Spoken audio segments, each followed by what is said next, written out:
He's the greatest of his generation, but what happened to LeBron James that night left even his haters stunned.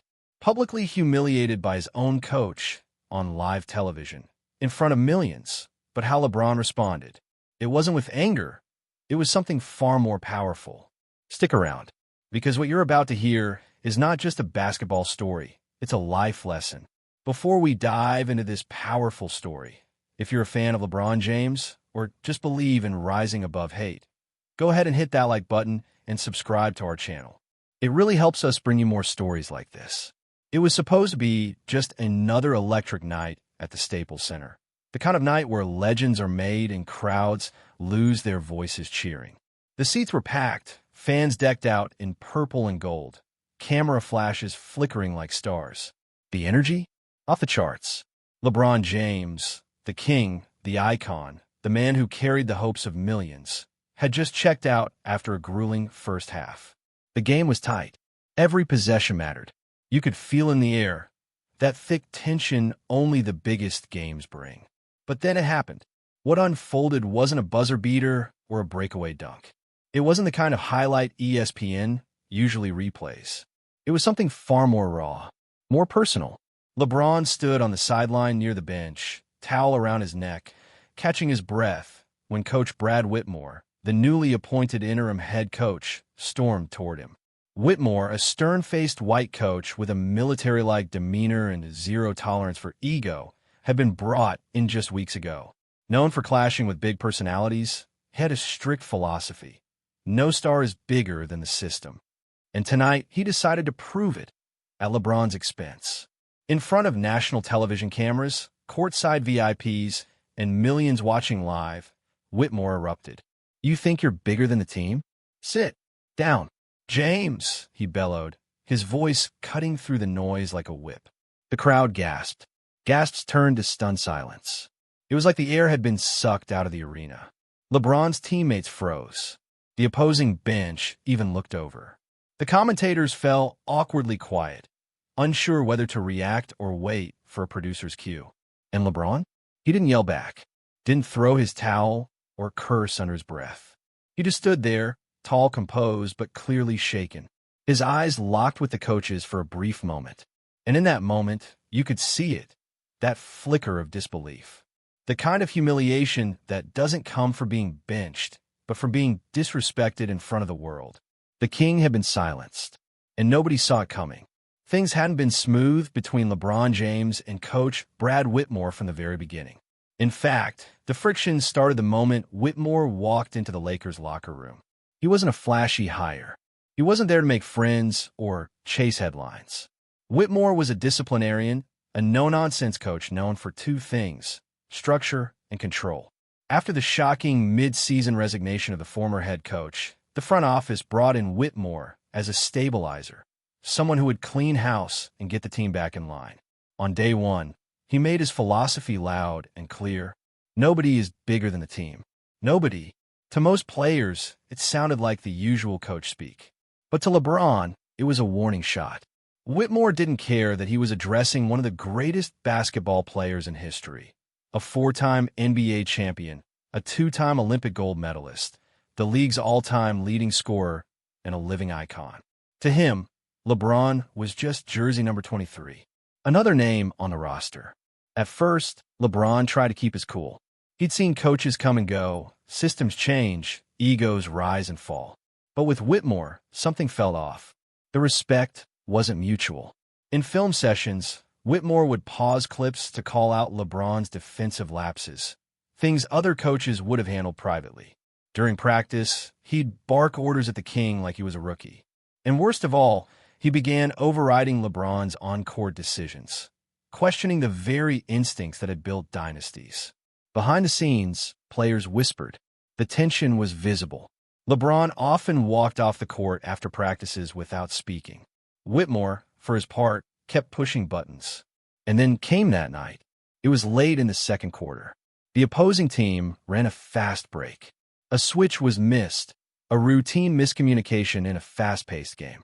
But Whitmore didn't let it go. He immediately called timeout, stormed onto the court like a man on a mission, and made a beeline for LeBron. The cameras caught everything. You think you're above this team? He shouted. Sit down. The arena, the viewers, even the players were stunned. The tension that had been boiling for weeks had finally exploded. Not in a meeting room, not behind closed doors, but under the brightest lights in the world. And LeBron? He had just been made an example of in the harshest way possible. The moment Coach Whitmore barked those words, the basketball world held its breath. People expected fireworks. Fans in the arena were already pulling out their phones, expecting a heated exchange. Social media lit up within seconds. Tweets flooded timelines. No way he just said that to LeBron. Coach Whitmore needs to go. Hashtag respect the king. LeBron better clap back in the postgame. The camera stayed fixed on him, waiting. The commentators, usually quick with stats or sideline banter, went quiet. One of them finally muttered, "Wow, this might not end well." But then came the shocker. LeBron didn't yell. He didn't throw his towel. He didn't walk off the court in protest. He simply sat down, quietly, calmly, dignified. He leaned forward, elbows on his knees, and took a slow, deep breath, the kind that speaks louder than any outburst. For the rest of the game, even though benched during the final quarter, he cheered for his teammates. He clapped after big plays. He even stood to greet young rookies returning to the bench. And guess what? The team pulled off a gritty, come-from-behind win. After the final buzzer, cameras followed LeBron as he made his way through the tunnel. Reporters chased, microphones extended. Everyone expected an explosion. But in the post-game press room, under a dozen hot lights and hundreds of eyes, LeBron stepped up to the podium and said something that silenced the entire sports world. You don't lose your cool when someone disrespects you. You rise above it, because the moment you react with ego, you become part of the problem. That quote exploded across news sites, sports channels, and social media feeds. People weren't just surprised, they were inspired. Fans shared it. Teachers quoted it in classrooms. Corporate leaders cited it in meetings. Even those who had criticized LeBron in the past applauded his grace under pressure. Coach Whitmore, who was noticeably absent from the post-game podium, reportedly watched the press conference from the locker room and said nothing. LeBron didn't fight back with anger. He fought back with integrity. He didn't fire insults. He fired up his character. And in doing so, he taught millions that sometimes the strongest response is no retaliation at all, just quiet, unshakable strength. The fallout from the incident didn't fade quickly. The headlines dominated the sports world for days. Debates flared on every talk show. Was the coach out of line? Had LeBron truly turned the other cheek? And what would happen next? But behind the scenes, something much more meaningful was already unfolding. The team owner, a quiet but respected figure, had seen it all. The confrontation, the reaction, and most importantly, LeBron's response. He didn't call for Whitmore's firing. He didn't issue a press release or force an apology. Instead, he did something rare in the world of professional sports. He called for healing. A private meeting was scheduled, not just with LeBron and the coach, but with the entire team. A chance to reset, regroup, and rebuild the respect that had clearly been shaken. When asked what he wanted from the meeting, LeBron didn't hesitate. "Give us a team forum," he said. "Let us speak. Not as egos, not as contracts, not as stars or rookies, but as men." The owner agreed. No media, no management, just players and coaching staff. One room, one chance. When Coach Whitmore entered, the tension was thick. He wasn't his usual commanding self. His shoulders slouched just a little. His voice was quieter. He was nervous, and rightly so. Then LeBron stood up. He didn't yell. He didn't gloat. "I've led teams to championships," he began. "I've made mistakes, and I've owned them. But one thing I've never done is let disrespect slide. Until now. Not because I'm weak, but because this team matters more than my pride." Every word hit with weight. LeBron wasn't just speaking for himself. He was speaking for the culture of the team, for trust, for unity. Coach Whitmore looked around the room, at faces he'd only seen through the lens of tactics and discipline. And for the first time, he saw them. He stood slowly, walked over to LeBron, and said, "I was wrong. You didn't deserve that. And you showed me what true leadership looks like."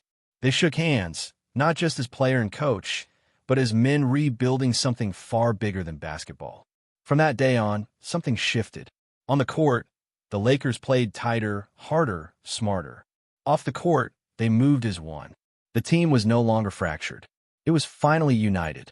When the footage of the confrontation hit the internet, it didn't take long for it to go viral. But it wasn't the coach's outburst that caught fire. It was LeBron's reaction. Clips flooded YouTube, TikTok, and Instagram. Headlines popped up across every major sports outlet. But what made this moment special wasn't the drama. It was the dignity. In a world where outrage spreads faster than facts, LeBron's calm silence made more noise than any fight could have. Parents started showing the clip to their kids, not for basketball tips, but for a life lesson. Teachers played it in classrooms to spark discussions about character. Coaches around the world used it in locker rooms to teach young athletes what leadership truly looks like. Even corporate trainers referenced the moment in seminars on emotional intelligence and crisis management. Because suddenly, this wasn't about points, plays, or performance. It was about poise under pressure. The story became bigger than sports. Why? Because we've all been there.